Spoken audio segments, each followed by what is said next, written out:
Friends எல்லாரையும் confuse பண்ணுற topic ரெண்டு இருக்கு. ஒன்று பிபி, ஒன்று சுகர். அது ரெண்டுமே டோட்டலி டிஃப்ரெண்ட் தான். ஆனால் ஹெல்த் ரிலேட்டட் தான், பட் மீனிங்கும் ப்ராப்ளம்ஸும் டோட்டலி டிஃப்ரெண்ட். ஃபர்ஸ்ட் பிபி பற்றி பார்ப்போம். பிபினா என்னன்னா, நம்ம ஹார்ட்டுக்கும் பிளட் வெசலுக்கும் இருக்க பிளட் ஃப்ளோ, நம்ம ரத்த ஓட்டத்தை மெஷர் பண்ணுறது தான் பிபிங்கிறோம்.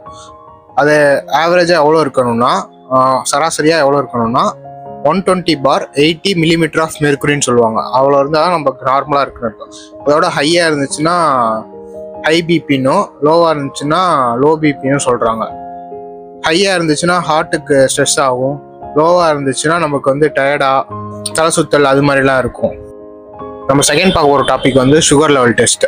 அது எதுக்கு பண்ணுறோம்னா, நம்ம பிளட்ல இருக்க குளுக்கோஸ் அமௌண்ட் எவ்வளோன்னு தெரிஞ்சுக்கிறதுக்கு தான் அது பண்ணுறோம். அது நார்மலாக ஃபாஸ்டிங்கில் எவ்வளோ இருக்கணும்னா 70/100 மில்லிகிராம்ஸ் ஆஃப் டெசிலிட்டர் இருக்கணும். அதோட அதிகமாக இருந்துச்சுன்னா டயபெட்டிஸ் ரிஸ்க்குனும், அதோட கம்மியாக இருந்துச்சுன்னா லோ சுகர் லெவல்னும்.